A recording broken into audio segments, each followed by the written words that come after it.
Şu taada näme bolýar şonuň içinde? Onu bize de aýdyp berdiler. Habarymyz bar. Ýöne şol bolýan zatlar 2 ýa 3 ýerden tasdiklanmasa, Azatlyk radiosu onu halka ýa dinleýjilere berip bilenat. Şonuň üçin şol materiallar galyp köpüse aýdylman halka. Ýöne şol türmeleriň içinde adamlar gaty aýylgan şertde saklanýar. Siz gözeňine de getirip bileňiz. Keselçilik çok hazır. Keselçilik hem köp. Pulun bolsa sen şu durmada diýri ýaşap bilen, pulun bolmasa sen şu aýdyr şu türmäň içinde baraga da salanaklar sen şu daşarda gumo kirişe bulaşıp ýetýän diýde gysýady. O adamlara jaýym ýok, otogum ýok, hiç il sanitariýa düzgünleri ýok. Sen ýeriňden peredaça da gelen ak pul tölemese. Gara şol adamlary bir aňyrdan şu türme adam bolup giren aňyrdan mahluk bolup çykýan. O cemiyete de maşgalasyna da hiç kime de peýdala adam däl aňyrdan şu türmede ezir çekip çykan adam. Hiç gorku sigdirmek üçin edýändirler Halmurat. Mene hawa aýdaýyn-da men. Gorku sigdirmek barada. Aýda Türmelerdäki oturanyň üstüne diýe amonlar gelýän eken her aýda bir sapar mene öz gelýän wagtlar bar ekeni. Şol barıp gorkyny döretmek üçin gözlerini gorkutmak üçin şolar üllür ýaly dep dübünkelap ýençýän ekenler. Hiç günäsiz. Şu aýda bir sapar barýarlar ýençýän ekenler. Hiç bir günäsiz. Indi şolara ruhsat berilipdir ýokardan. Buyruk berilipdir, ýani ruhsat berilipdir. Şonu etmene hemem 11 sany, 10 sany, 11 sany ceset alyp çykmana ruhsat bar, şolara hiç ýeli şoň üçin hiç diýilen ok diýip. Eger şonu ulup öldüräýän de şoň 11 sana çenni urýanlaryň sany, öleniň sany şoň urulup öleniň sany 11'e ýetse, ona ýetse, znači şondan geçmese bolýarmyşyn. Görýäňizmi? İçinde oturanlar aýdyp berýär ona. Onun içinde suçsuz yatanlar hem var. Bolsun, bar urýarmyşlar. Şol indi şol gözlerini gorkutmak üçin. Ama on gelýän wagtlary diýe her kim diýe bir nuruşan yetmejek bolup diýe şu atlar şol spisege düşmediýär. Ödüňi bir şol durmaň içinde de ekawraklary bolsa da, mysal üçin näme diýilýär şol durmaň içinde oturan bir ekawraklaryň ady wajak diýerlermi, näme diýilýär? Awtoritet. Awtoritet şol içinde ödüň oňaryan bir ekawrak biri bar bolsa, birinji bilen şolaň spisek ady bar diýe amonlar gelip şolar ruýa diýedi. Şon ýaly näme döremez ýaly öz aralaryna bir wajak bolsa ilekleri diýen netdir biljekler. Şon ýaly agdy birligem bolmasyn türmäň içine diýip edýärler. Ol ýeme ştaýda dilegelli bilegelli bir zat aýdy. Şu amonyň ýol başçysy kimdigini bilýärmi? Zenan aýal. Adam gule diýdiler. Şol ene. Hawa gule ady. Şol gelip şu urup ýenjip dururlar diýip hatara goýup diýwaryň ýanyna bennileri. Şonuň kan yarasyndan kan çykyp dur. Şoňa şol öz taýagyny sokup neme diýär dedi. Aýlýar dedi. Näme gyýgyranak diýdi. Ya öz halkyna şunu. Ene şol ýanky şo gowherjigimiň aýdysy ýaly denarlaryň içinde de şular ýaly wagşylar bar.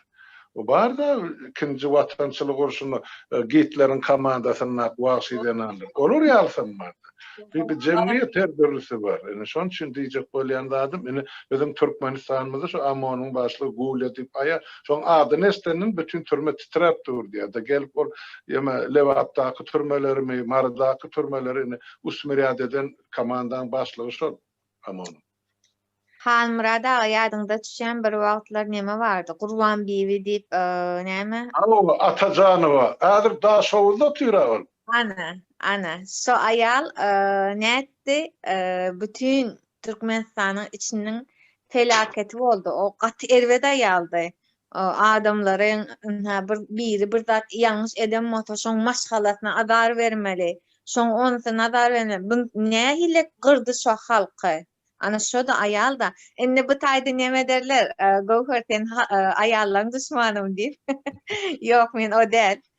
Emma diýjek bolýanym, kommentariýada ýazarlar, diýjek bolýanym, aýallaryň gaty nemeleri bar, içine şeytan gireler bar, olara näçe nemedeňde de hiç ilek bir nemesi yok.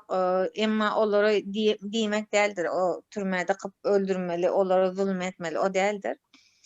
Indi ýöne şu taýda diýjek bolýanym şu wagt Türkmenistanyň içine edenetdilik gidipdir. Buny hemme kişi bilýär, aýtmak gerek-de buny. Men Türkmenistana baramda da men türme bilen ugrajat etdiler. Näme sebäpden? Ýalygym var, o ýalygam daňyş şeklim başgaça. Türkmenlenki ýalyk etip daňymok, men türklenki ýalyk etip daňýan, eňeňiň aşagyndan daňýan. Olin ýalygym üçin hem gat köp azar berdiler, elimdäki Kur'an-ı Kerim üçin hem gat köp azar berdiler. Türme bilen ugrajat etdiler, hatda men ýalygym açtyrjagym boldular, açtyrdylaram birazajyk, emma şonu pon aýyrjagym boldular we komissiyetiň öz meni türme bilen ugrajat etdi. Gynansak da gat köp maňa azar berdiler. O taýdan çykyp gaýtmadyk, golamna meni wahabist diýip bu mal türmede oturardym. Hiç dat etmedik ýagdaýyna. Anha näçe gelin gaýdylarymyz wahabist diýip türmeye atylanlar amma, oglalarymyz amma, o ýeke gelin gaýdy, oglalara da şo bir zat näme edip näçe azar berip türmeye atýarlar. Gaty şu malky ýagdaý näme ýagdaý däl. Yok Erdoğan ama camiler açılıyor. Açılýar hawa. Dinleyen Emma- açılıyor diye açılanı da şu namaza barmana barıp namaz okuyanın 5 sanatının 3'ü komitetin nemesi agenti Hawa. Ne mi açılıyor o zaman halk gitti gelip namaz kılmayacak bolsa? O camiler büyük camiler bu kadar pullar bilen ne için açılıyor? Yo, bir şu Zaten deyip birlikte näme üçin gerek? Şonu bir sorayan adam bam kanşulurdan. Şunu men sorayan şol komitet deyip oturan adamlar näme ol halkın hukuksyzlygyny goramalylar, halkın üstüne hüjüm etmeliler. Halkın hukuksyzlygyny goramaly. Halk hukuksyzlygy näme var? Ministerlik. Bu halkın hukuksyzlygyny goramaly. Daşyndan gelen hukuksyzlygyny üpjün etmeli. Daşdan gelen hukuky. hopu şo bilýse, halka hop duran şo bilýse. Şolun halkın özünün izine şüperde 2 saat taw uğurlanan, morda şolun izine göl tepide uğurlanan, morda şolun izine o senin halkın hukuksyzlygyny gora sen. Indi Maska maska. şo mescit näme üçin açylýar diýäňizde umydy, anha şo taýda diýe mescide barýarlar gurun berýär maňa. Şo taýda ýalňyşrak hereket edenler de bilmedim. Deň oturanlardır belkem salam çakarak verenler, bakımrak verenler belkem bilmedim näme geçenni. Emma şu oturup turuşunu birininkini ýalňyşrak görtdirler, şonu çağırıp şonu içerik tıkıttırlar. Üstüne bir zatlar atıp şonu içerik tıkıttırlar. O taýda namaza baran iş adamlar var diye men ejekemde olan adamty iş adam. Sen yine de bir gedek namaza geläýsen işin ýatdan çykar diýdirler. Sen yine bir gedek namaza meçide geläýsen işin ýatdan çykar diýdirler. Endi bu soragyň biz jogabyny tapyp bilermikek, bilmermikek? Öz adım aýsam men jogabyny tapyp bilemok. Näme üçin açylýar? Näme sebäpden açylýar? Kim üçin açylýar? Ben de şu soruyu soradım. Hawa sen şu soradyň, men jogaplap bilemok. Her vilayatta var büyük camiler, meçitler ama içine giren yok. Näme bu hökümetde gorku var da ne wahabist diýip basýa diýäwelin. Birinciden näme üçin biz musulman döwleti bolup namaz okajagy öz dinimiz, öz musulman dinimiz boýunça ýaşlara ýaş ullara biz näme üçin ruhsat bermeliler? Hökümetiň näme üçin şoň burnuny sokýar? Hökümet öz işini etse bolanokmy? O ýerde öz imamlary var, o ýerde özüniň jogapkar adamlary var meçitlerde. Olaň öz jogap berer ýöne halk hökümetde gorku var. Halkın şu yerde ağzı biri gaymesin. Şu yerde musulman milleti bir dinle, bir dine uyup, bir adam dine uyup, şu 5 vatana namaz okap, Kur'an'ı okap başlanan son düşüncesi has gineyade, şu ediyen hareketlerinin, hükümetin ediyen işlerinin hemmesinin yalanlığı, Allah Teala karşı ediyen işleri, söz beriyen sözlerinin sonuna durup bilmeyenliği, eden pesapıcılıkları, şu zatlara göz yettirer diye. Ol İslam dini bu da bir ilim. Bu da bir alınyan beýleki ilimler ýaly bir ilim. Onun içine girip okap öwrenip başlasa adamlaryň düşünjesi artjak. Beýnisi gidecek. Onun bir durmuşa bu garaýşlary ütgejek. Hökümede bolan garaýşlary ütgejek. Edýän işiňiz näde dogry diýip halk dilini agzyna açyp gürläp başlajak. Edýän işlerini böwet bolup bilmekler mümkin. Şu zatlar hem korku döredýär. Ol meçide barıp mamada kanan näle ol şol düşünjeleri giňemesin diýär. Dine bir adam uýansaň onu ýa-da gaýtarmak kyn. Bir adam dine uýansaň şol köp zat eder diýip gorkuba. Edýäram Olga Çarýewna. Dine uýan adam edýäram. Sebebi Allah'tan başka hiç kimseden korkmayacaksın diye. Allah'tan başka ilah yoktur diye. Men Türkçeler var diyen men bu wagtlar men türkmençe dinläp görmedim. Men Türkçe dinläp gördüm. Şoň üçin men Türkçeler var diyen men düşünerler diýip umyd edýän hemmeňde de. Allah'tan başka ilah yoktur diye. Allah şah damarından dahil yakyndır diye. Şah damarından teň yakyndır diye. Ve diye ondan başkasından korkup ona tazim olmayın diye. Yani o şeyle bir umanili içindeki aydılık geçilyen zat. Görmediniz mi siz ki o Firavun'u? Meni vaqt nemetine geçetim gelen o. Emma o tayda şeyler vaqtlar var, yüreğin titrep, yüreğin giyineşlek gidiyor. Ve men o tayk baramda sizin men yağlığım bilen işin bolmasın deyip bildim. Men kellemnäki ýalygy şo nime aýyrjak boldy. Fon aýyrjak boldy. İşiňe de bolmasyn diýdim. Giyinişiň bu nähilek giyiniş. Giyinişim bilen hem işiňe de bolmasyn. O taýda hem molla otyr, hem komitetden adam otyr. İkisem meni molla men bilen gürleşik komitetem ýazyp otyr. Indi gözüňize getirin. Ana şo molla diýär men gözümne. O men gözümne hiç tat. Hawa. Oň bilen açyçan gürleşýän genjem beýleden dürtýär. Hawa. Nimet birazrak ýoşrak bol sen häzir nime derler alyp gidýärler sen beýtdirip nimede otursan gaty nimerek dürtýär besedin gürleme boldy edin diýe bolin nimedem o diýjek bolýanym halkyň siziň aýdyşyňyz ýalyk Olga Çarýewna halkyň ýüregini gorkyn aýrýar Kur'an-ı Kerim halkyň ýüregine gorkyn aýrýar. Hakyky. Hökümede de o zat gerek gel. Halkın korkup boyun eğip yaşan gerek. Tonşun aýdýarsa şu kurulýan 3000 adamlyk mescitler boş haňlap duran binalar otak adam var soňra ol namaza durulýan ýerderler. Barsa şol ýol başçylar ýa 5-10 sany adam bolluq oturdy. Halkym ýene de şolara ýa sadaka berip ýa öz aýlygyndan pul geçirip şol boş duran mescitler saklamaly. Ya şu mollolary eklemeli. O nähil beýle bolýar. Olara göz üçin barýandyr Halmurat. Hawa olur bir Hudaýyň görendir Türkmen. Yok Hudaýyň. Olur Hudaýyň o tak baranatlara ýa-ni adam bolsa näme üçin öz halkyny zulüm edýär. Öz halkyny zulüm edýär. Musulman adam bu zatlary etmeýärem. Şu bolýan zatlar hiç birim bolmaly, şolar musulman bolsa. Bizim daşky düşmanymyz yok, sapara, bizim diňe içki düşmanymyz var. Ine şol ýagdaý bizi kynçylyga salyp duran. Eger türkmeniň daşyndan bir howp salýan bolsa, halk birleşip eýam on garşysyna çykardy şu millet. 5 vilayet, 5 dogan. Emma düşmanyň öz içindeki kimiň ýakasyndan ýapyşygyny bilen, şunu tutsaň olaýam dogan oglanyň bolup çykýardy. Nädip oň ýüzüne dururlyp, men ýüzüme sora beren adamlarym boldy da ýurdun içinde kamam, daşyna kamam. Ine bizim ýagdaýymyzyň kynçylygy şondan gelip çykýar, bir topar ýerde. Adamlar bir-biriniň ýüzünden geçip bilen atlar.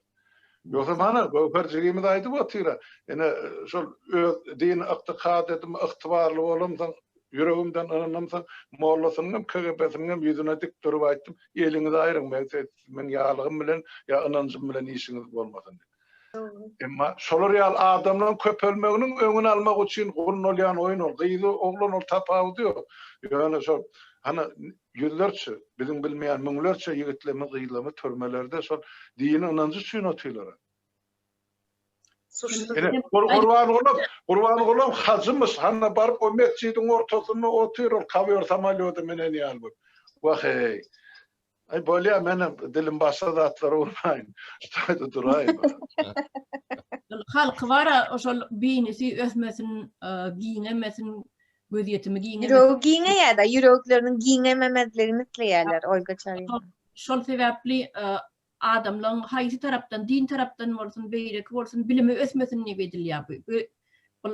Göze örtülüp, göze dürtülüp duran zatda. Indi şol bir zat ýadyma düşdi. 99-njy ýyl bolmaly. Bir gezek Moskwadan uçup baramda Türkmenistana.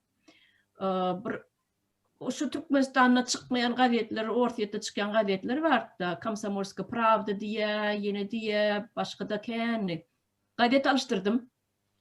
Alıştırdım şu üye barıp okarnayıp, o tayda yok. Ya da ortvaların bu kaptalına gazet, jurnal satılyan, kitap satılyan neme vardı. Daşında oturup orta ayarlar, zatlar satacak da şuna kitap, gazet, jurnal o mahallar. Indi hadir bilem okuyana. Şu gelemde aeroportda men elimden şu gazetleri alırlar. Elimden gazetleri alırlar, ödüm tamojna alır.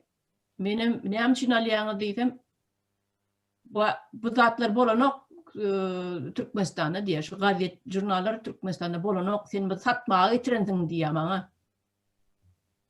Onuň ýanky diýen eýam şu taýda men düşündüm-de, şol halkyň düşünjesini giyinilmesini islan oklar. Yemen diýen adam 99-njy ýyl.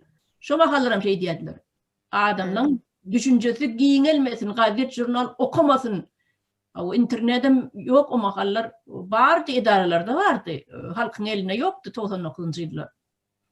Onuň şol ýanky näme üçin gurully neme diýerler-de, mesjitler, zatlar näme üçin haňlap ýatyr boş. Ya giden minaralar gurulýa, idaralar gurulýa, bir giden boş ýaşaýanym ýok, bahalarym gymmat, o elitni gurulýan jaýlaň.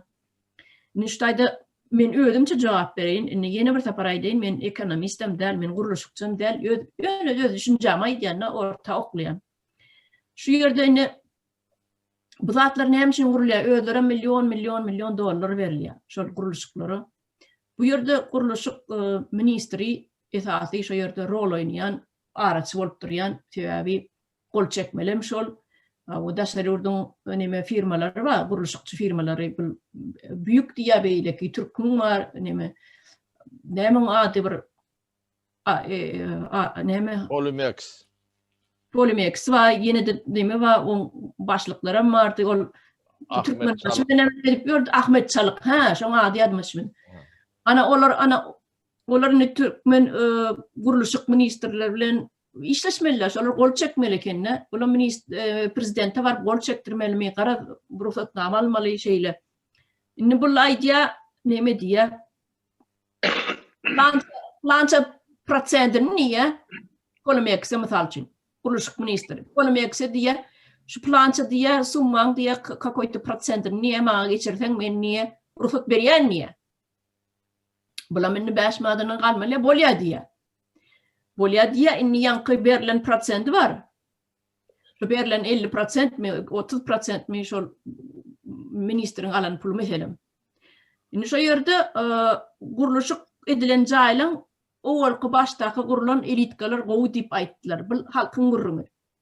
Şoň içinde guruluşykçy bolup işlän oglandan gurrumy. Jaýyň düýbüne fundamenti gowy bolmaly. Sebäbi seismik territoriýa, Aşgabatyň oturan näme gurulan ýerleri bar. Jaýlaryň elitkalaryň duruşyny Aşgabatyň territoriýasy bizde apasyn territoriýa näme hasap edilýär. Seismik güýçli, ýagny näme bolaýan ýagdaýyna, ýer titräýän ýagdaýyna şol jaýlardan ýagny 8-9 bal görünüşinde bolaýan şol jaýlaryň todana malmaz. Beýik jaýlaryň. Sebäbi şu guruluşyk işlän oglanlar aýtýarda, aşagyna diýe meselem diýe bir jaýyň gurulany diýe aşagyna 10 sany, aýdal 10 sany balkadan emele getirilen ýanky sementden gurulan fundament bolsa, bütün guýulman ekonomi diýerler diýerde. Şu daim düýbi gurulanyny giden elitni uzyn dom Nemeligi näçe etaj vardır bilemok. Yaşak görmemsem. Onun şol düýbi, şolun gaty berk bolmaly, şo jaýlaň düýbi. Yer titränne şol näçe balam olaýyny ýykylmady ýaly berk edip gurulmaly. Onu edenoklar diye, türkler diye şo balkalary 20 sany balka bolsa jaýyň düýbünde. Şolar o ne diýerler diýe. Ekonomik üçin sebäbi ýanky berilen prosent var. Onu bir zat edip ekonom etmeli. Şol yer titränne inni şol jaýlaryň soňky gurulan jaýlara aýdýar. Men öňküler gowy diýe. Öňün ýaldaty ýokdy diýe. Öňküler gowy gurulup wagtynda Niyazdan gorkýarlar menen başda şol 90-njy ýylyň başynda gelip gurulan jaýlar bar. Men aýdyp berer, sen aýdyp guturar. Ona şol soňky alynan jaýlary halka nädip bolsa ýetirmeli, almasynlar şo ýerden jaý diýdiler. Olaň düýbi gowy dälidiler. Yeme birinciden öyle sarın vatandaşlar. Aşgabat şehri 2 tane tektonik plita diýerler, tektonik plita, şoň çatyrgyna dur. Olaryň şu ýeriň aşagyny gymyrly bolup ýa-gadylar beýlek magmy ýokary çoğup çykany şu plitalar üýtgäp başlaýar ýa bir-biriniň üstüne menýär. Aşgabat şehri edil şu 2 plitaň sepenne dur. Ay haty diýip, ay. Ine şol hökman boljak gaýtalanjak da 48-nji ýyllaky waka. Boljagam görnüpdi. Şol döwür 9 balyň 10 bal aralyny yer titreme boldy şäheriň bir sanalgyja jaýlara abatkan. Bir Niýazyň döwründe de haltura. Sebäp 5 etajdan ýokary gurmak, 4 etajdan ýokary jaý gurmak asla gadagan ýetiler 48-nji ýylda ýapylýar. Näme üçin 7 etaj, 9 etaj, 12 etaj, 15 etaj. Innem olum etajlarynyň o 3 metr beýikligi bolmaly bolsa, bir hemen jaýyň için. Olany 4,5 metr, 5 metr galyryň diýdi. O bir şoň için ýaşaýan adamlar yer titrede hemmesi edilýän bir dogallyk mazaryna gömeläýär. Onu biz näçe geçen 20 ýylyň içinde 25 ýyl. Bar baýlyňam yere gitmeli. Ana. Ähli baýlyň. Näme şo tak diken bolsaň? Bütün azıklar yoktu. Hatta öz yurtlarında men Türk'te bolan ýa-ni diýer titremeleri de seredip otyny. Hatta öz yurtlarına bolan 6-7 barlyk ýer titremelerde de şolaň ine guran panel jaýlaryna ýykylyp ýatyr. Bizde 9-10 barlyk territoriýa Aşgabatyňky. En howply seismik territoriýa. Nädip o taýda adamlar ýaşaýar? Bular ýa beýik jaýlar tapara, sen özüň çağırlygy şo taýda ýaşap geçirdin. Hemme mikroýollar alsaň şol Aşgabatyň 2-3 kat jaýlar, ka ýerde 4 kat bolaýmaz. Esasy şolar da. Endi Halmurat aga şo taýda näçe bir beýik jaýlar elitka ýa ýene bir zat guruldy da. Şo nemen kömegi barmy? Şo elitkalan Türkmenistana bir neme maddi ýagdaýdan bir kömegi barmy ýa ziýany barmy? Hiç daha kömegi yok. O jaýlar birinji gezek yer titrýänçe. Bulan ana öyle çarnaýdy bu türde. 50%'ni alıp şol ministre bermeli, galan 50%'ni de şol jaýdy keltmeli. Türkleň özlerim bir zat kazanmaly. Diýmek şonu betonny ekonomi diýerler, armaturyny ekonomi diýerler. Gara şolar şo puly çykarmak üçin o jaý eger özür şo gurulmaly bolsa deň ýardyna gitse, semendiniň emesini markasyny pesel diýerler, ýelmeşmek ýa. Ertir onu kim Kur'an'ı nereden tapacak? Türkiye'de orada tapyalar, basyalar, mamen. O sen Aşgabat'tan kim var? At bolsa onlar tapacak manam yok. Inni gurýarlaryň türkmen guruluşçylary diýe. Menden Mariyança saňa ýetdiňçe. Bollugy tör. Onam kim gurýar? Ol Gurban olan ýegerleriniň firmalary. Ene hemmesi zat ene sepleşdi bir kuruw. Ogurlyk diýäňmi? Hemmesi ogurlyk. Ähli guruluşçylar Niýazowdan başlap Türkmenistan bir zat guruluş edilen bolsa yer bilen baglanşyk, jaý bilen baglanşyk. Hemmesi ogurlyk. Hiç bolmany 50% ogurlyk. Sebäp ol kimiň näçe mün kub metr gumy beýläsi ýüzürdin, näçe beton harç etdiň, näçe pul çykdy, ol aladaslar betona hana Türkmenistandan keletede hemen çykypdy. Hemmesi zat ogurlyk üçin niýetlenen ediler. Şonuň üçin bilen onun halifasından ozdurmak üçin Niyaza ozal ogurluk edip bir aeroportu könäni täze gurdy. Täze gurulanan bir perestroika edip yenem 7 ýyldan soň onu häzir ýykyp, oň ornuny ana getirip ýemäni gurdy. Bir gütlüni. $2,5 milyard. Bir elpeşenpelik kime gerekdi? Halka gerekmi? Yok. Vatana gerekmi? Devlete gerekmi? Yok vatana. Halmurad ağa, bulary işten aýraly. Ayrılsa paraga. Bir kararı aýraly. Taryhyny aýt, nemesini aýt. Yani bu görünüp dur. Bunu diýme, udaga çekme de bolanokda. Halmurad.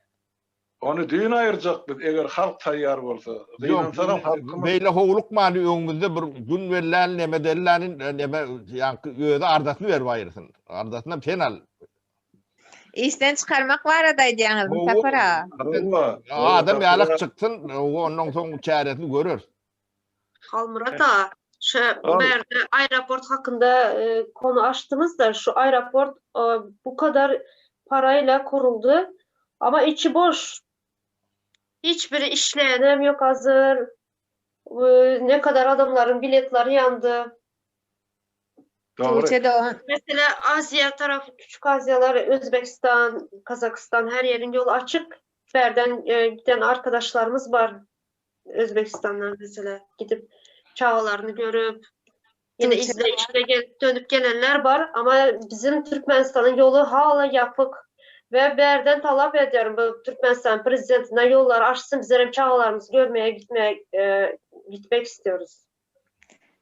Tuğçe Doğan, bu neçenli kurulan zat aeroport olsun, elitka olsun, halk üçün değil o, görködüş üçün. Sebäbi kurulan elitkada da yaşayan adam yok. Zastavy edip elitkalar satýarlar, emma alýanlar nime? İş adamları. Ertekün olaram türme başgasyna satýarlar. Şolar ýaly aeroportdan bir görködüş üçün durandyr o. Bu neçenli açık bolanda da halkyň işine yaramady. Bir gelip giden adamlar şu baran wagtlary deport diýdi, azar diýdi, şonýalyk zatlar bar o taýda. O taýda halk üçin hyzmat eden oklar. O taýda oturalar taýlançylar.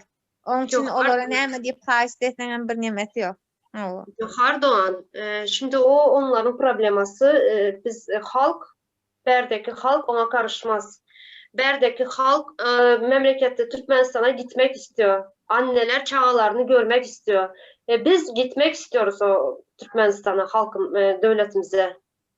Ve ben Türkmenistan prezidentinden talep ediyorum. Hemen şu Türkiye'deki olan annelerin adından, yani halkımın adından Türkmenistan prezidentinden, devlet, halk, hükümetinden talep eden yollar açsın. Biz geleceğiz. O taýda oturan prezident däl gynnan takda. Menem şonu aýtjak bolýan. Adı var ya prezident. Adı prezident. Adı var ya, işte bu adına ben talep ediyorum. O prezident olana başgaça hereket ederdi.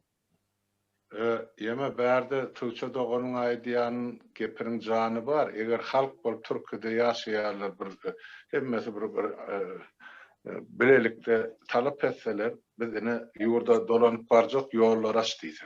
Görýän bir sözüne yalançy aýdyp otur, bizde bütün dünýäň onu yalan sözler otur. Bizde koronavirus ýok diýip adamlar ölüp dur. Ýani şol bir wagtyň özünde de koronavirus ýok bolsa, onu näme üçin Türkiýeden öz watanyna dolanjak bolan ýüzlerçe müň adamyň öňünde beklep otur. Özbekistan mesela koronavirus var, aýdyldy ama yine de yolu açık, gidip gelenler var.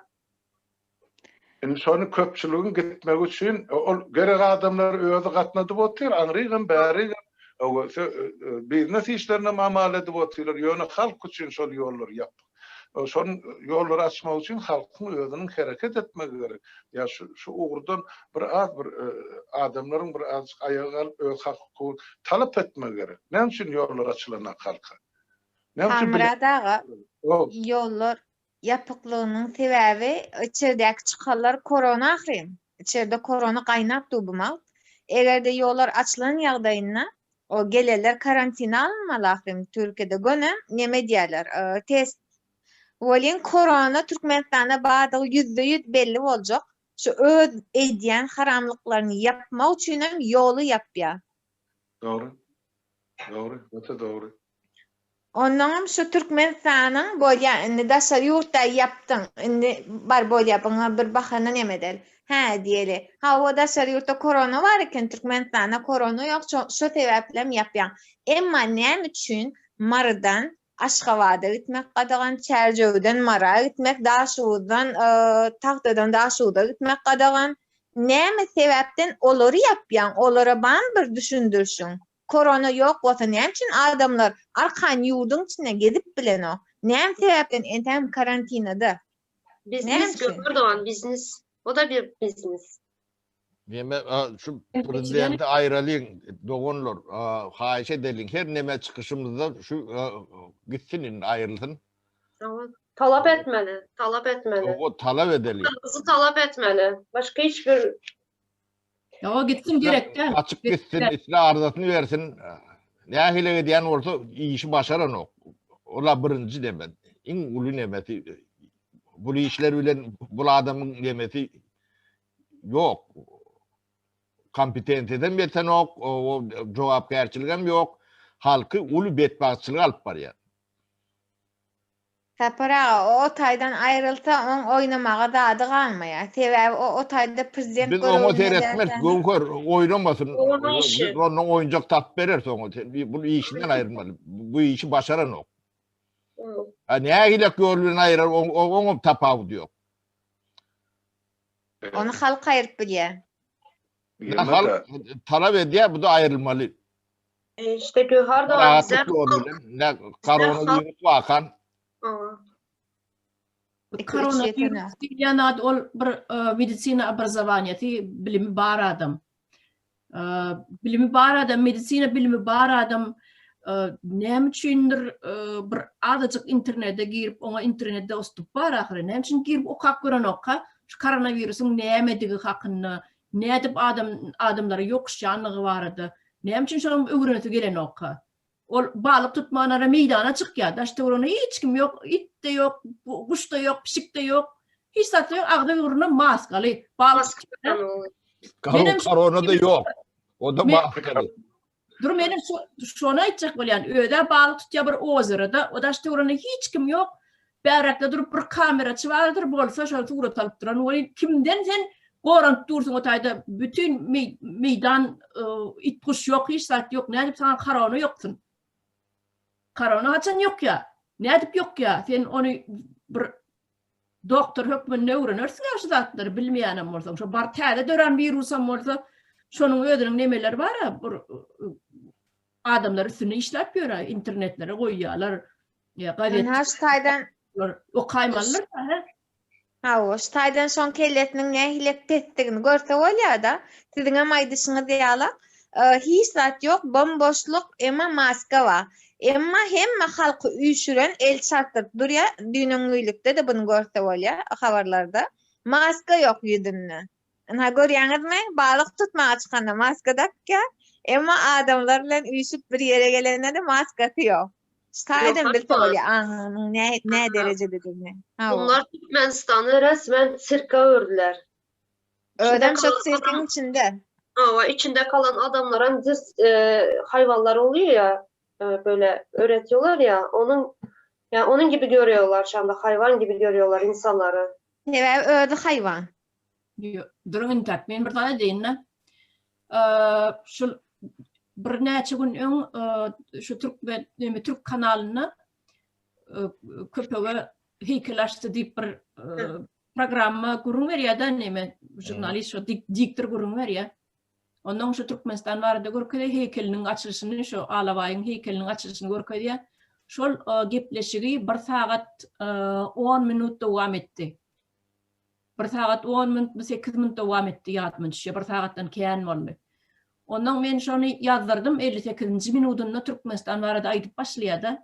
Men şonu ýazdyryp öz kanalymda goýdum. Ondan soň Halmradan kanalyna da goýdum eýdýän. Ýok, kiminkide goýdum. Ha, o Halmradan kanalyna goýdum eýdýän, ha.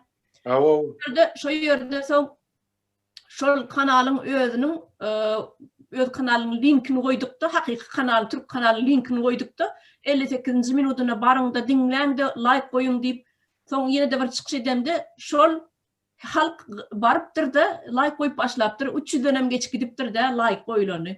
Men göremde 58 mi 55 tane like vardı şu tayda.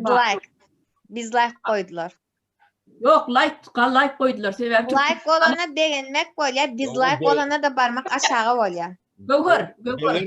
Bir sekund. Garaş. Bir sekund garaş düşünüreyim. He, düşündüm. Tamam, bağışlarım. Like koyun dedim. Hem için koyun dedim. Sebep şu Türkmenistan arada korkman aydıp çıkan bir tane diktir gördüm ben. Halka aç. Bu da diye köpeğine heykel demettirdi diye, yasattırdı diye. Olam altından niye? Şonu korkman aydın adam birinci gerek gördüm ben şu Türkmen prezidentini tanqid edip aydın halkı aç diye. Ondan asin halkını eklediydi. Şu zatları aydın birinci diktir menin qabat gelenim. Ondan şoň üçin men halka ýüzlenim. Gidin de like koyun dedim şoňa. He, düşündüm. Oyga çağırıyorum. Menem koy qaytym otayk like. Inde düşündüm. Men Vatan habarlara gitip geldim. Enteres bärde näme bar? Durun tekrar para nime halmara da garaşın bir sekund. Şol hakiki programması ayırıptır. Inni şol programma täzeden ýerip gördüm. Düýün boyun 57-nji minutda gutar ýaşar, soň ýok. Näme ýanky ilçhana şikayet edenler. Ýanky näme Türkiýede jurornularymyz bar. Ýanky ilçhana diýä, konsul diýä. Doğru. Yemme de bärde bir zat bar da, biz bärde 5-6 watandaş bolup otyr. Şu halkyň, döwletin, ýurdun agadasy niýe görürüň, ne diýerse bu kemçiliklerini aýdyp berýär. Şu zatlaryň köpüsini halk öz başyndan geçirip otyr ýurdun içinde. Köp adamlaryň maňa berýän soraw ýazýany, ýajan edip aýdýany, harmyrada bilen bilýär şu zatlaryň bardygyny içinde otyr. Şuň çözgüdi näme diýip soraýar. Nädip şuň çözmesi, şu zatlar barada gurrun etseň. Şu zatlar aýtsaňyz, şu zatlar edilse diýerdi. Indi bolup biz şundan hemmemiz doýduk. Bize şuň özüm gerekkä, şuň hökümetem gerekkä, o tohum tijem gerekkä, gümorsullar geçseler, biz özümize gerek döwleti ýurdu gurmakçy bolýar diýip watan tozmak hadi. Indi menem size berjek şu maslahatym ýa-ni oturýan bütün halk bizi dinläp otyr. Näçe gowurjak. Nädip çaltyrak şu diktaturadan diýinmeli. Şunun ýollary nämede?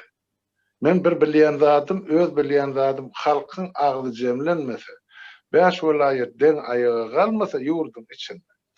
Biz 5 adam, 100 adam, 1000 adam on garşysyna edip biljek işimiz ýok. Sebäp şol Türkmenistanyň baýlygyny tinkesin dikip oturan gara güýçler gatyken, o ýeňsede saklan aňyrsyny duranlar aýdýan. Gep Gurban bollada, gep on arkasyna duran güýçlerde. Şola bilen güýjümizden etmek üçin biz halkymyzyň güýjüni aýaga galdyrmaly. Biz halk öz güýjümizi görkezmeli. Ine şu zatlar biz wagt nasihat etmeli adamlara. Sapara gaýdyp otyr bize arzasyny ýazsyn gitsin ýa. Sapara on biz 2 ýyl garsa 30 ýyl mundan uzak giderji. Birden beräýmez, birden ýalňyş. Ýalňyş zatlar käne bu. Ýok. Çözüm bizlerin özümüzde. Halkta çözüm. Başka Evet, hiçbir çözüm yok. Hakiki. Hakkımızı talep etmeyi öğrenmeli. Her kim talep etmeyi öğrenmeli. Bu çözüm. Başka bir çözüm yok. Hiç kim yani daştan gelip hiç kimse yardım edemez. Yok. Türkmen halkyna daşyndan gelip bir wah edip elini tutup kömek etjek yok. Özümüze kömek etmesek. Şoňa adamlaryň düşünmegi gerekdi. Bärde zenan bol, erkek kişi bol, ýaş bol, ýaşul bolşan bol, tapaw diýip. Hemmemiz şu mesele dogry düşünüp bir urdan hereket etmegimiz gerek. Halk bol. Doğru. Bir adamyň 100 adamyň işi däl. Ýöne şular ýaly düşünjesi artýan adamlar gün-günden köperip barýar. Men şoňa begenýär. Ýöne eger şeýle ýuwaşlyk bilen gitjek bolsa, onu wagt uzaga gitjek.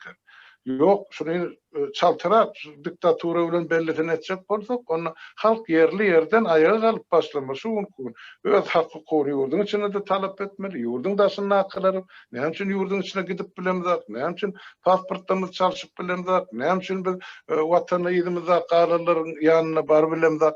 Şu meselelerin hemmecini biz çözmemiz gerektir. Onu kim çözecek? Eğer biz halk bol şu meseleleri çözmesek ya şunu talep etmedik. Şoň üçin bizim şu edýän görünlemedi bir toparadan biz bilýäs ýöne çykalganaydın diye. Dene çykalga şol. Allah şu başka çıkala yok. Eme Galmurat bu suroga bir kitapor doğru. Yok. Yani mühleti doğru da. O işini başaran ok. O betbagçılığa eltdi. Ýem eden zady kendine. Ne halk kefel. Ne gowhorgy ne öz başyndan geçeni gurrun berse inni yankı kelleti düdölüp yankı adamlara bir adam ýalak özüni adam ýalak hatap edip başlandyr. Gowhor. Şoň bir ber başyndan geçenleri. Adamlarımız kefel, içi boş olan. Bey diýseniz häzir diýerler, bu gowhurun kellesine iş var eken bu näme üçin çykarýar diye. Yok, onun ne?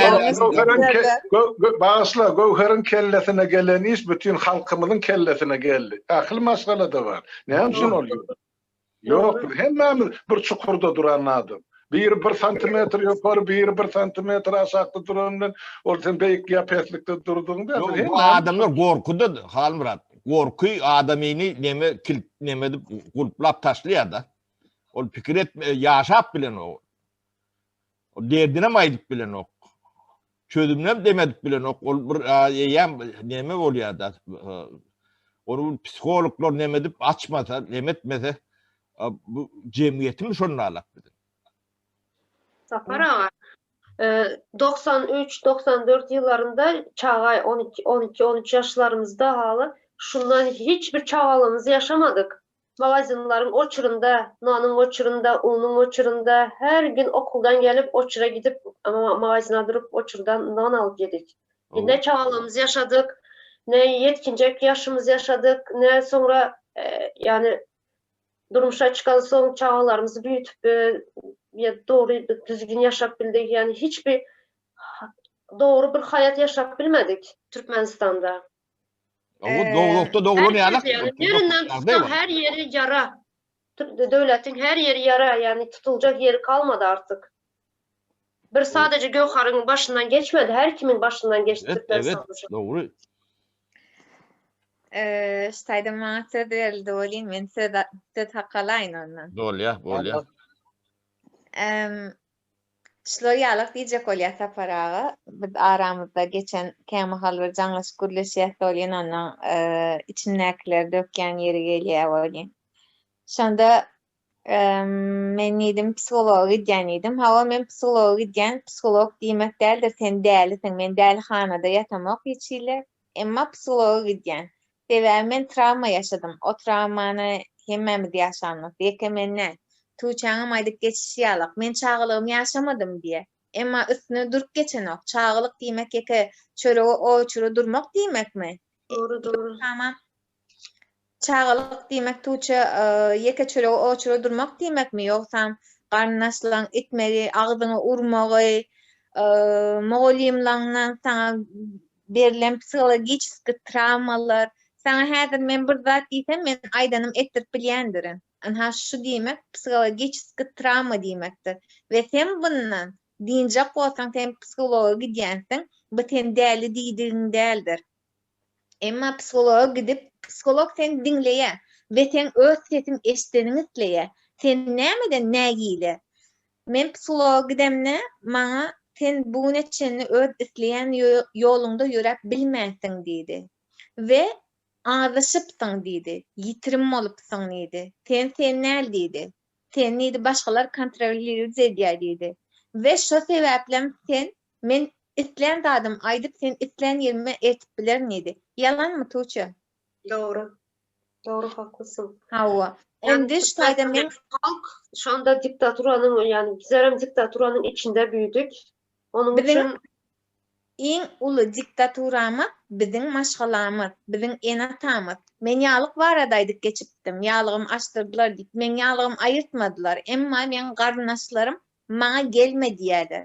Sen bu ýalygyň bilen maňa gelmediýärler. Ha, iň uly diktatura biziň maşgalamyzdyr. Men diktatura däl, men maşgalam maňa diktaturalyk etdi. Men doğan garnaşlam, men ejem dädem maňa diktaturalyk etdi. Men şolardan gören travmalarym entägem men gorky nemetine ýaşaýan we şu gorkudan çykyp bilmek üçin, öýdi ýolum tapyp bilmek üçin, men kimdigimi tanap bilmek üçin, öýdüm tanamak üçin men psihologa gidýän. Ve bizim halkımızda Yeme Gowher bärde Ýewropa döwletlerine her bir adam için psikolog bar. Bolmasam şeýle Türkmenistanda da şol bolmaly. Şol üçin aýdyk ýaky şol türmeli gurruna gelemizde diýdik abi. Şol hökümet türme basmalar eger şol psikologa gatnan bolsa şeýden alan köpüsi türmen daşyndan aljaga. Derden aýdyp bilse psikolog bilen paýlaşdy. Şeýle dämi? Doğru. Halmyrada ştaýda men goňşymma ýankaýal 60 ýaşlaryna zatdy. Haçan görsen psihologa gidýär, ýaşlygyna mer gidýär. Näme bolýanyny düşünesi gelýär. Bolýan uly wezipede işläp ýören aýal bu. Bu däli diýmek däl. Emma sen travma geçirýän. Bir travma geçiren wagtyň şo travmadan çykyp bilmek üçin sen psihologa gidýän. Diýjek bolýanym halk öz sesini eşitip bilmek üçin, bu şowurzady gaýtalap dur diýmeli däl. Buna çözgüt tap beriň diýmeli däl. Birazcık içinizdeki sesi eşitjek bolun. Siz kim? Siz näme? Siz nereden gelýäňiz? Siz näme üçin bu ýagdaýa düşdüňiz? Buna kim günäkär? Buna sebäbi kim? Şo zatlary bilmek üçin bilmedim näme näme diýip maslahat bereyim. Emma gynansak da türkmeniň aňa gidipdir ve içi boşapdyr. Yok, bomboş. Ve biz onlardan bir zada garaşak, olar bizden 10 zada garaşak. Biz ayağı alan izleýär. Emma olar bize diýär, siz edin hemme zat, hani görel edýän işiniz diýär. Yok. Sizin hakykatdan bir psihologa ihtiýaçyňyz var. Birek biri onun kim bilen teredýärler, kiçi bilen teredýärler. Näme täpden siz birek biri kim bilen teredýän? Näme sen üstünde on näme artykmaş? Näme üçin biz birek birege kömek etmek bilen näldänim? Sen gürlemesene gaýrat et. O da bir travma yaradýar karşı taraftaka. Ve o çağatna da şon edýär. Doğan garnaşyna da şon edýär. Ve bu hanmyrada gaýnansagam gaty gaýnançly ýagdaý we biziň halk ýoluny ýitiripdir. Biziň halk ýoluny ýitiripdir. Olaryň bara her birine Ýene bar da, Gowher, ýene adaşan ýylyň tapsa ýaşy diýär da halkymyzda bir nakyl bar. Halkymyzdan düşünni ters ýola gidenni. Hemmese düşünmese de bir bölegi düşünni. Şu bölegin ýylyna galanym düşür diýen meni ulukan umyt bar. Ýoksa biziň geleceğimiz ýok. Halk hökmüne, millet hökmüne. Gutordy o döwlet. Şonu halas etmek gerek. Men şon üçin aýdýan. Bize lider gerek gel, bize serkerde gerek gel. Bize her bir adama bize lukman gerek. Halkyň ýüregi pary. Onu bejermek üçin lukman gerek. Men general sen sallat bolla ýyzyma düşdüme bize serker aslyna gerek gel. Hani iksan guş kelle serkerde hani halkymyzyň başynda 30 ýyllap galga oturdy. Näme gördü halkymyz? Hiç de. Son çünkü her bir adamın yüreği mınşgalap, yaradan yana baş olupdu. Elle girsen kanatdı. Her bir öýde, her bir maşgalap. Yaralı, halk yaralı. Son için şu birek bir himayet etmesek, birek bir melhem olmasak yaralarına, onu yitik gidiyor, yeryüzünde. Ya da beýleki milletlere garlyk gidiyor. Bolluk toru biz assimilasyon düşäýmeli. Ben şona çapolum. Ne şu tayda ýatlylar var da, sadik ýatly. Men de koronavirus gutorsa ruhsat berseler gidip film çekjekde. Çağalykdan ne çağalygyny nähilek ýaşaýanly görkezmek üçin de.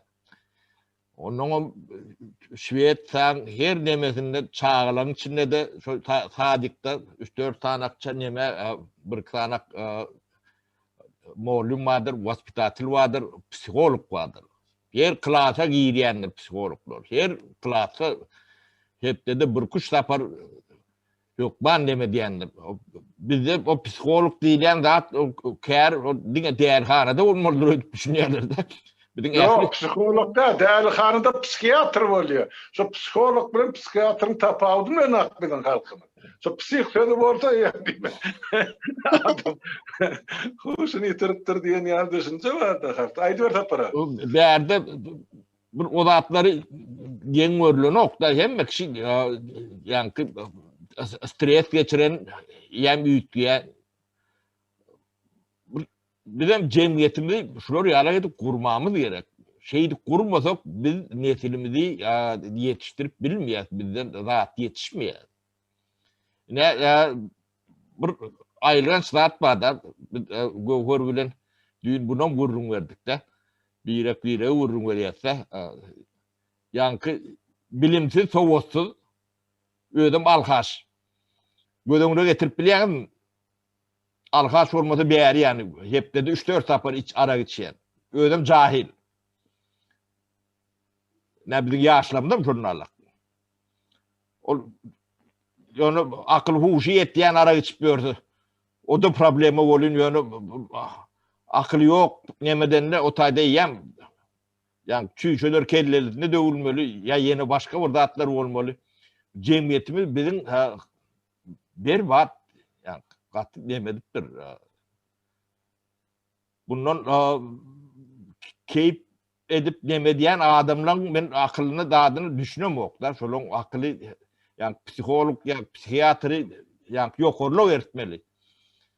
Bu cemiyeti bu yağdaya ne hem için getiriliyor? Bundan görüyen peydaları ne hem eken şulardan. Çoğun içine öz çağları cemiyetin içine bile üstmeler bulur. Çağlarını yani emelerini ayrıtın saklap bilen o var bu opsi cemiyet tabi. Bu şeyli şu zatları düşünen okulurken. Taparağı, cemiyetin umumuduğuna sen düşünüyorsun, ben düşünüyorum, ne vatandaşlarımız düşünüyor.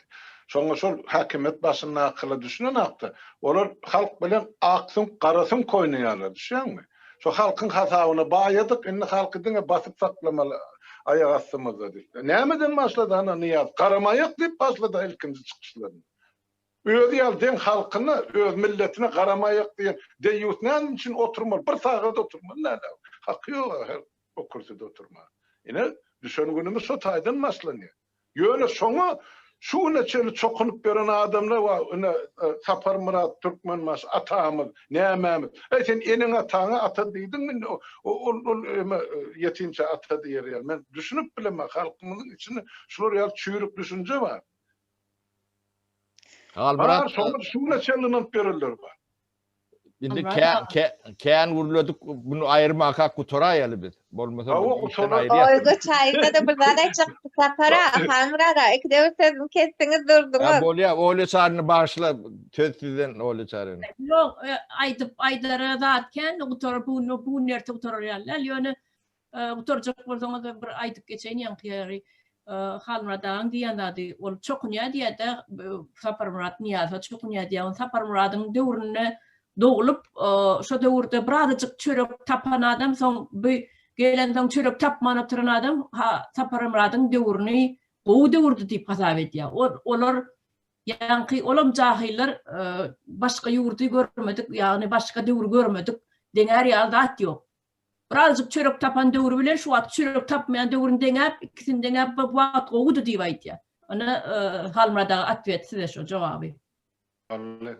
Onun ne sapara ara kesilmeka şuun kutoraylı. Birce sorağa cevap verdik şuun. Uzaklığı ana görüyen gurrumdan çıktı da yine nerelere varıp ettik o.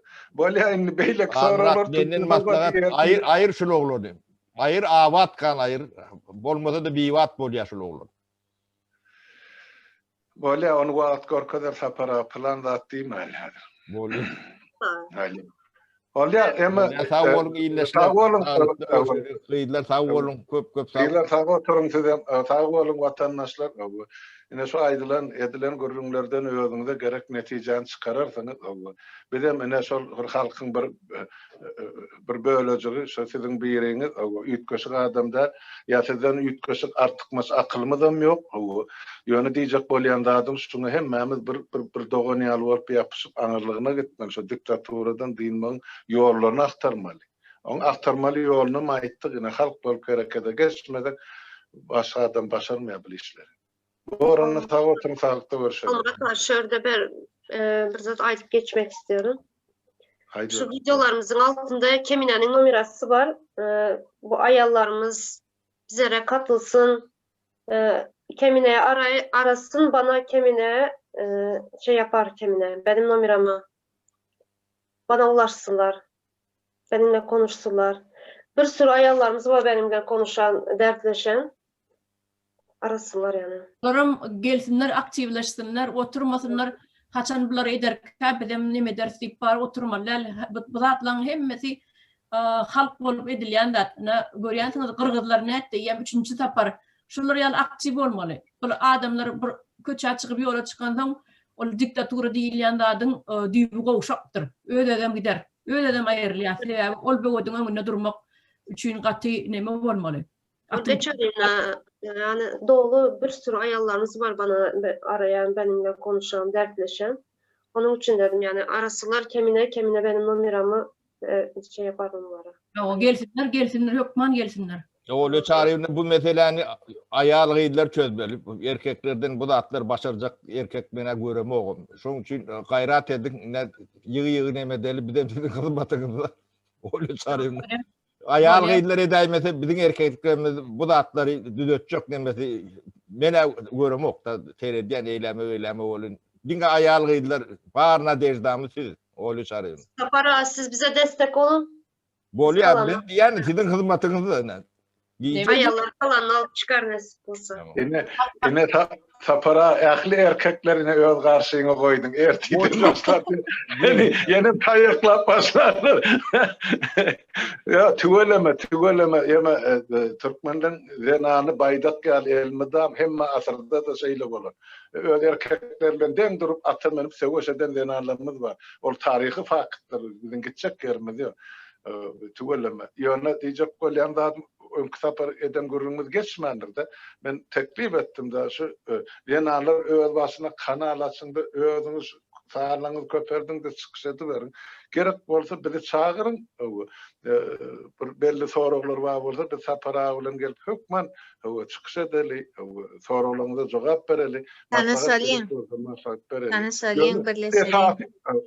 Esası işinizi özünüz alıp barın diyecek bolýan. Mesela koy halk görsün, milletler görsün Türkmenin zenarlarının nahilliğini. Baydağalın elinize gidin gıydılar. Gelirler. Murat ağa, yani önümüzdeki haftalarda Türk ayalları da çıkacak kanalımıza. Sosyolog var, gazeteciler var, hocalar var. Hocalar var, oğullar var. Onlar da şimdi konuştuk onlarla, bir maslahat ettik. Onları da kanalımıza çağıracağız inşallah. Onları da görüşürüz. Keydinde kanal açında özünüz alıp gidin. Gerek vakti bizi çağırın. Yok bolmasa siz günle gürleşin tapaldın hem. Koyun ekranı vaktiniz bolsa. Siz şeydip aktivleşip öz aranızdan yine de adamlar getirip şeydip köpelip gitmesek bize başka çıkarlığı yok.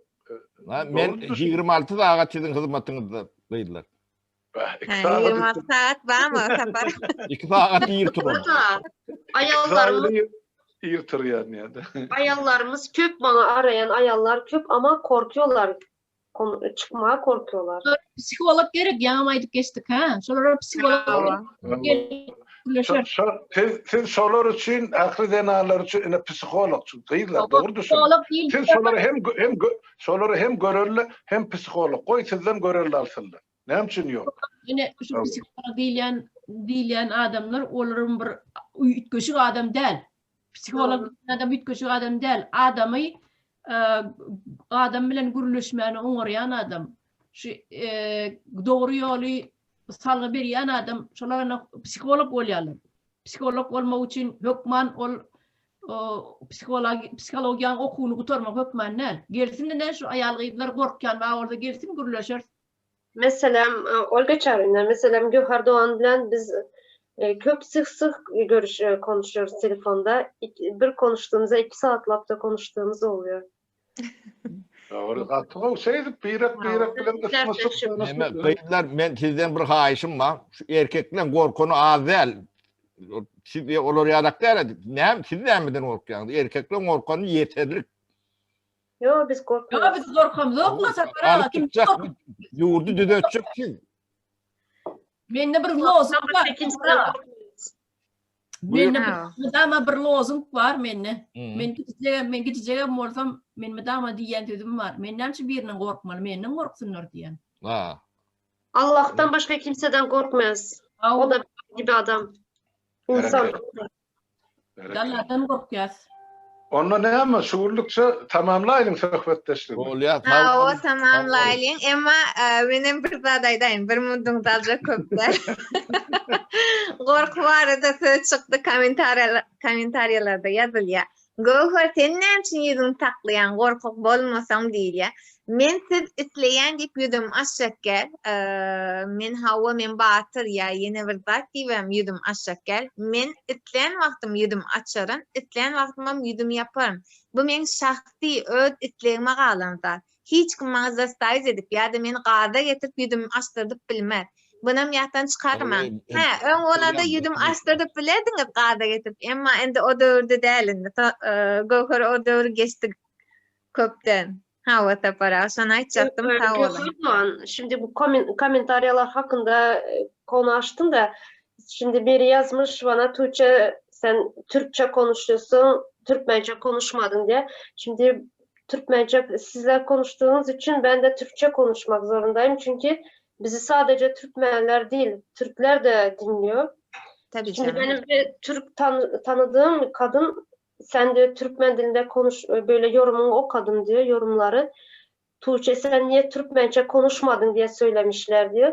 Şimdi ben Türkmence konuşsam seni ben nasıl anlayacağım diyor. Sen Türkmence konuşsan diyor. O yüzden sadece yani Türkmence konuşmayalım. Türkçe de arasında ben o yüzden konuşuyorum. Türkler de Evet, anlasın. evet. Bizim sıkıntılarımızı, bizim problemlerimizi anlasın diye ben Türkçe konuşuyorum. Yani o yorum yazanlar için diyorum bunu. Ben o yorum ýazanlara jogap bereýin. Ne orça gürleşenini hiç satdy bolanok da. Ana benim sana aýtjakdym. Ben Türkçe gürleşenini bu üýtgeşik bolýarmyşyn. Ha? Bizim Türkmenimizin beýnisi näki şu zatlary ne araşdyrmanym bolsa araşdyrmaly. Neme Türk dilinden beriren bilýär, bir kıyın dilim däl ol. Bizim Türkmen dilinde Yani çok... orçany biz bilmelimişin, näni Türkçäni bilmelilermiş. Ondan Ya bizim utanmış ya, tarihimiz çekinmemiş. Türk'ten gelýär. Bizim tarihimiz Türk'ten gelýär. Näme üçin biz o da bizim dilimiz. Näme üçin biz öz dilimde eýe çykmaly däl Türk'em bizim dilimiz. Ve Türk bilen Türkmen diliniň arasynda bir ütüşük tapawut bolamıyor. Kulağımı öğrense hemmece demedik ki diye. O yüzden kusura bakmasın o yorumda yazanlar. Bundan sonra ben hep yani hep Türk dilinde konuşacağım. Çünkü bizim problemlerimizi Türkler de anlasın. Evet. Gorlayan. Onu men neme knopkan basyan Hanmurada. Bolýar. Bas ya, Haydi. knopka